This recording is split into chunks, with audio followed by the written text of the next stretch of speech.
Bonjour à tous, on se retrouve pour un nouveau tutoriel concernant les raids d'actifs. Donc aujourd'hui je vais donner quelques conseils pour raider. Je n'ai pas la science infuse, hein, je ne suis pas vraiment top raider on va dire, hein, mais je sais raider, j'ai déjà fait des rentas de 1G, donc de 1 milliard de ressources. Donc voilà, je sais raider, mais je ne suis pas le plus calé dans le raid. Mais je vais quand même essayer de partager ce que je sais déjà. Alors la première chose à savoir, c'est que pour attaquer de l'actif, il vaut toujours mieux partir d'une lune. De toute façon, hein. Ça, je pense pour ma part qu'il est hors de question d'attaquer via une planète, en tout cas un actif, hein. Un inactif, c'est pas de souci, mais un actif, on part de toute façon de sa lune. Car, si vous avez suivi mes précédentes vidéos, une lune n'est pas phalangeable. Donc, on ne sait pas voir notre flotte arriver ou partir. Je vais donner un petit exemple que ici, voilà, un actif, lui est phalangeable. S'il attaquait un actif de sa planète, je le verrai ici, en phalangeant sa planète. Mais s'il attaque de sa lune, je ne peux pas le phalanger, donc je ne peux pas le voir via sa lune. Donc ça c'est une chose primordiale, c'est quand on attaque quelqu'un, on part de la lune, toujours. Donc voilà. Il y a deux façons de trouver une cible. Ça peut être au hasard, en allant sur la galaxie et en zappant, jusque quand on trouve, on spy les actifs. On trouve, voilà, ça c'est au hasard. Bon, si le hasard fait bien les choses, pourquoi pas, moi c'est ce que je fais principalement. Mais on peut aussi également étudier l'adversaire. Si on est proche d'un adversaire, c'est généralement celui-là qu'on va étudier. Voilà, par exemple, lui, je pourrais l'étudier, voir qu'aujourd'hui il a ghosté, qu'il est en G2, demain il est en G3, après-demain il est en G4. Dans la logique des choses, ensuite il ira en G5, s'il a une planète en G5. Donc je sais que à ce moment-là, j'attaquerai sa lune en G5 pour la Moonbreak, pour casser sa lune et voir ce qui s'y cache derrière. Donc il y a deux façons de trouver des actifs. Donc comme j'avais dit, la différence, hein, d'attaquer oui. Si on attaque d'une... Voilà, donc on attaque on attaque de notre lune, en tout cas, mais on peut très bien attaquer une planète ou une lune, ça dépend où on trouve la renta. Si on trouve la renta sur planète, et qu'on l'a en plus de ça sous phalange, c'est très pratique. Donc du coup, on attaquera la personne, et on pourra phalanger de temps en temps pour voir s'il n'y a pas une flotte qui vient le défendre lui-même ou quelqu'un d'autre d'ailleurs. S'il fait AG, une DG, voilà, une DG c'est une défense groupée, s'il appelle des amis ou des alliés à lui pour venir défendre, on y aura accès, on verra la flotte arriver via la phalange. Ce qui n'est pas le cas sur Lune, donc on peut très bien attaquer la Lune, mais là s'il y a une DG, une défense groupée qui arrive pour le défendre, nous ne le verrons pas, parce qu'on ne sait pas phalanger. La seule façon de voir s'il y a une DG, c'est de le respy, de l'espionner de nouveau. Mais bon, ça se peut que la DG se fait à la seconde près, une seconde avant, du coup ça ne nous laisse pas le temps de réagir. Ça c'est la première façon de se faire inter, c'est très dangereux la DG, mais ce qui est aussi très dangereux si on attaque une lune, c'est la porte de saut spatiale qui est ici. On peut voir que nous pouvons sauter d'une lune à une autre en un clic, et gratuitement, ça ne coûte aucun deut en plus, ça ne coûte pas de deut. Donc si on m'attaque en G3 et que ma flotte est en G5, j'attends la dernière seconde, je me prends toutes mes étoiles de la mort et je saute et je vais défendre. À une seconde près, ou 2 secondes. Et alors là, je contre l'attaque et je détruis toute la flotte attaquante. C'est pour ça qu'il faut faire très attention quand on attaque sur Lune, il faut bien vérifier les activités. Si disons que j'attaque celui-ci, je clique grâce à Top Raider, ce que je vous ai expliqué dans une des précédentes vidéos. Top Raider me permet de cliquer sur le pseudo et d'ensuite voir toutes les coordonnées du joueur en question. Pour voir s'il est connecté ou pas, on clique planète par planète et on regarde s'il n'y a pas d'activité. Là, on peut voir que le joueur n'a pas l'air d'être présent. Voilà. Le joueur n'est pas présent, il n'y a aucun danger d'interception. Comme il n'est pas là, il ne sera pas prévenir ses amis et lui-même ne sera pas se défendre n'étant pas là. Si jamais vous attaquez et qu'il se reconnecte, ce qui est en bleu ici, c'est sa planète de connexion. Ça veut dire que s'il se connecte au game pour commencer à jouer, la première planète où il atterrira, c'est ça G6 ici en bleu. Donc celle-là, il y aura de l'activité en une fois, ce sera que soit il s'est connecté, ce qui est très fort probable quand il y a de l'activité, soit il s'est fait espionner par quelqu'un d'autre au hasard, et ça provoque aussi de l'activité. Mais bon, donc il faut faire attention s'il a de l'activité, et surtout s'il y a une planète, si la planète de reconnexion se met en activité à un moment ou à un autre durant l'attaque. Ça c'est important. Ensuite, ce que vous pouvez faire aussi, si maintenant vous voyez de l'activité sur planète, par exemple vous attaquez en G3, voilà, vous attaquez ici la Lune en G3, et vous voyez que il a de l'activité en G7 mais sur planète. Ça voudrait dire qu'il ne sait pas PDS, donc porte de saut. S'il veut utiliser sa porte de saut, il devra systématiquement aller sur sa Lune. Du coup, ça provoquera de l'activité sur la Lune. S'il n'y a pas d'activité sur la Lune, c'est qu'elle n'y est pas. Donc, qu'il ne va pas PDS, porte de saut.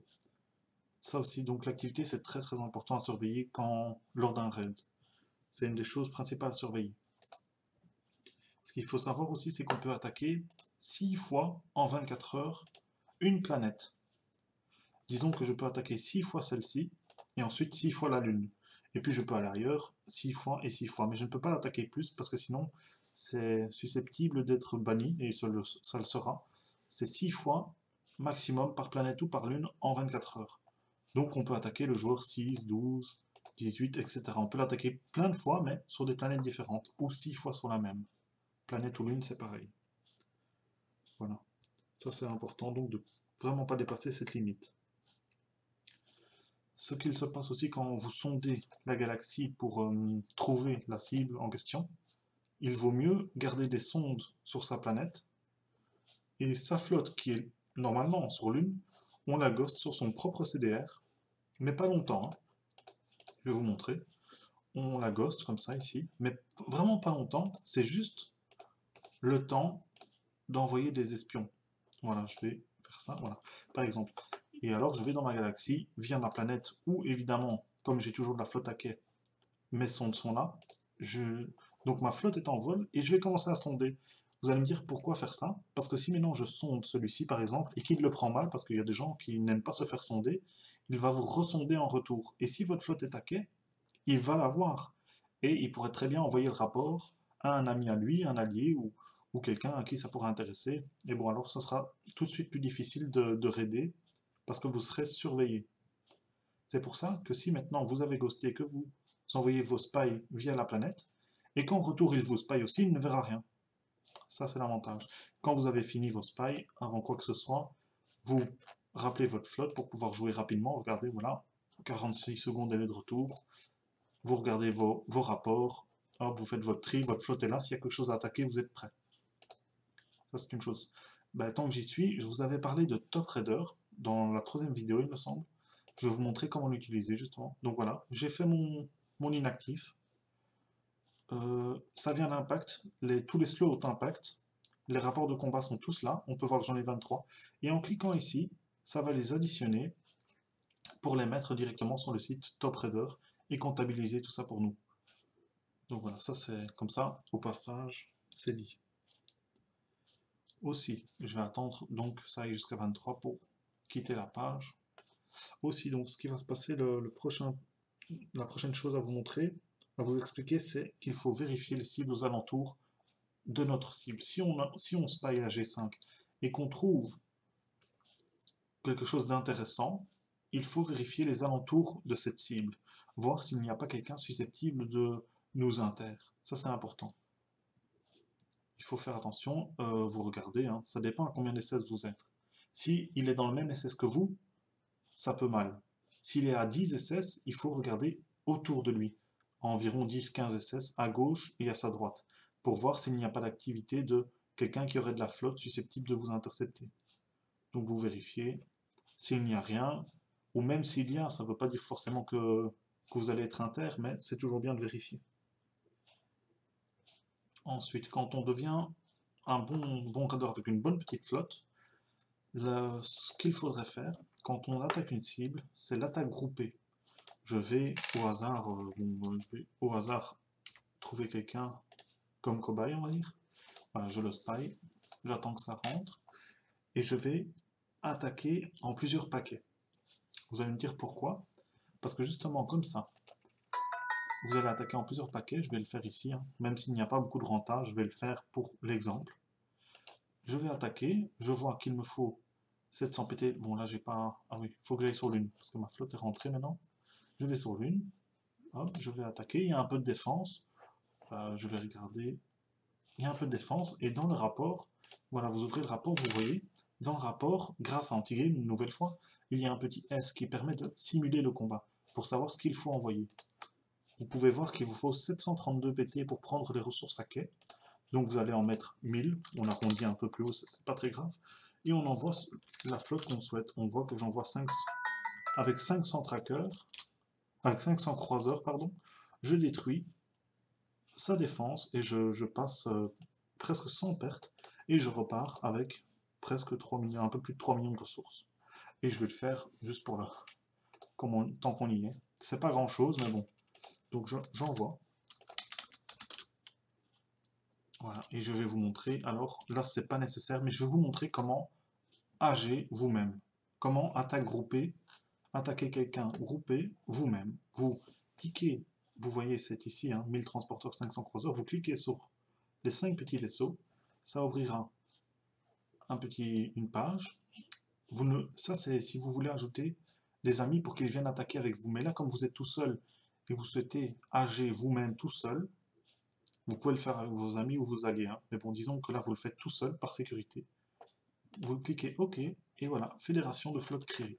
Vous allez voir que, voilà, je vais pouvoir normalement dans flotte, hop, hop, hop, normalement, il devrait y avoir quelque chose ici.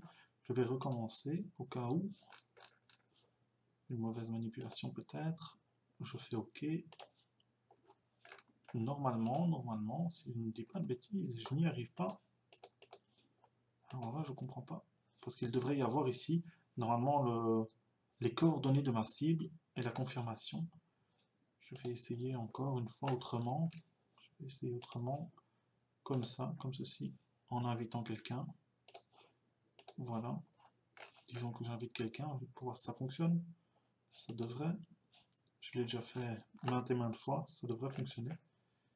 Alors, dans flotte. Et non, je n'arrive pas à retrouver ce que je disais, l'attaque groupée. Pourtant, il me le dit bien. Il me dit bien fédération de flotte créée, ce qui veut dire que c'est activé, mais vous voyez, même Régio, la personne que j'ai invitée est dans le groupe, donc normalement ça devrait être activé. Il faut peut-être attendre un petit peu. Par contre, vous pouvez voir ici le nom de la mission, c'est celle qu'on retrouvera normalement dans la flotte ici. Donc je reclique, fédération de flotte créée. Voilà. Normalement, c'est ici, le nom de la mission, on devrait la retrouver ici. Et en cliquant dessus, on pourrait devoir lier des vaisseaux, ce qu'on souhaite, on devrait pouvoir lier des vaisseaux à l'attaque groupée. Là, je ne sais pas pourquoi ça ne fonctionne pas. Normalement, le lien devrait être là. Je vais essayer une dernière fois, mais je peux encore inviter des gens pour voir si ça fonctionne comme ça. J'ai pas reçu un message, peut-être. Ah, je suis dans un onglet, ça change peut-être quelque chose. Je vais essayer. Non, rien du tout. Rien du tout. Peut-être que j'ai reçu un message. Non plus. Bon, bah écoutez, je ne sais pas pourquoi là ça le fait pas, ça le fera peut-être plus tard, dans quelques minutes, si ça se met à jour, je ne sais pas quoi. Pourquoi, mais bon, je vais vous expliquer comme si c'était là. Il y a juste un bouton de toute façon ici qui va s'ajouter, il n'y a qu'à cliquer dessus pour aller vers les mêmes coordonnées que la flotte de base qui est ici. Ah ben voilà, c'est créé, 1 sur 5. Vous pouvez voir que je peux envoyer 5 en tout, moi-même, tout seul, je peux en envoyer 5. Et avec les alliés, on peut envoyer 16 slots en tout sur la même cible. Mais moi je vais pouvoir en envoyer 5. Voilà, donc ça c'est créé, vous allez voir que vous n'allez rien voir du tout parce que c'est toujours pas là. Bon, c'est très bizarre. Je vais faire ça, peut-être comme ça. Ah bah voilà, excusez-moi. Groupe de combat, le groupe est ici. Donc vous sélectionnez les vaisseaux envoyés, vous faites continuer et vous allez trouver le groupe de combat ici. Alors ce que je veux dire par là, c'est que on peut se faire intercepter à l'aller, donc chez la cible, c'est possible. Mais ce qui est possible aussi, c'est une interception au retour de votre flotte. À 15 minutes 12, il est possible de vous inter si le raider en face fait bien le calcul de votre arrivée, de votre départ, tout ça. S'il fait les calculs adéquats, il arrivera à trouver l'heure de rentrée de votre flotte et vous attaquera une seconde après sa rentrée. Et pour éviter ça, pour éviter que toute notre flotte revienne en un paquet, on envoie en plusieurs paquets. Et ça, comment on fait? Donc on envoie une première vague. Généralement, les vaisseaux les plus lents sont envoyés d'abord, pour joindre les plus rapides ensuite. Donc d'abord on enverra, ça dépend, hein. Si on attaque avec des destructeurs et des bombardiers, évidemment ce sera plus lent. Moi personnellement je n'utilise que des trackers et des croiseurs. Donc j'enverrai d'abord, si je dis pas de bêtises, les trackers. On peut regarder ça dans la vitesse de flotte, hein. Voilà, vous pouvez voir qu'ici ça va 55 000 et ici 69 000. Ben voilà, j'envoie d'abord les trackers et ensuite j'envoie les croiseurs, si j'en ai besoin, hein, évidemment. Donc j'envoie les trackers, je joins les trackers, je les joins, voilà. Je continue et ils vont se joindre à la mission. J'envoie. Une fois que c'est fait, je recommence avec mes croiseurs et tout ce qui va avec ça, ça dépend de vous. Et vous refaites. Comme ça va en 3 ou 4 paquets. Ça va taper la cible en une fois. Tout tapera à la même heure exactement, mais vos flottes ne rentreront pas tous à la même heure. Les flottes les plus rapides seront là avant les moins rapides. Et ça, c'est l'avantage de si quelqu'un veut vous inter. Du coup, au lieu d'inter toute votre flotte en un paquet, ben, il sera un peu. Il ne sera pas quand tout rentre, vu qu'il y a plusieurs flottes qui vont rentrer en même. Allez, à quelques minutes d'écart, ce sera beaucoup plus compliqué et plus facile pour vous de défendre. Donc voilà, ça c'est important. L'attaque groupée, c'était peut-être pas très clair parce que j'ai eu un petit souci pour trouver le bouton.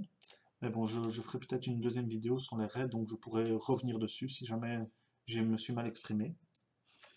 Donc voilà, ça c'est les choses à savoir. Et ce qu'il faut savoir aussi quand on attaque un actif pour de la flotte, il faut envoyer des recycleurs. Des recycleurs ici. Et ceux-ci sont un peu plus lents. On va voir, tout dépend de aussi de vos recherches, hein. Vos recherches propulsion, combustion, tout ça dépend de vos recherches. Mais disons que les recycleurs chez moi vont à 33 000 à l'heure, donc les trackers, les croiseurs vont presque 2 fois plus vite, hein. 69 000, ils vont 2 fois plus vite. Donc on peut voir que je dois envoyer les recycleurs quelques minutes avant d'attaquer et attaquer dans la foulée. Comme ça, mon attaque arrive quand même avant mes recycleurs, mais mes recycleurs n'arrivent pas trop tard comparé à mon attaque. Comme ça, personne d'autre ne pourra prendre votre champ de débris. C'est pour ça qu'il faut bien caler en fait les recycleurs comparé à la flotte d'attaque. Comme ça, pas de surprise, et celui qui se fait attaquer ne peut pas se recycler lui-même, vu que vous arrivez quelques secondes après. Vous arrivez quelques secondes après impact, il n'aura pas le temps de réagir, même s'il se connecte entre-temps. Donc voilà, c'était le petit tuto pour les raids. J'en ferai peut-être un deuxième. Merci de commenter si vous avez des choses à suggérer, et à me dire si j'ai oublié quelque chose aussi, c'est fort probable. Merci à tous d'avoir regardé cette vidéo, c'était Joueur du Dimanche. Merci.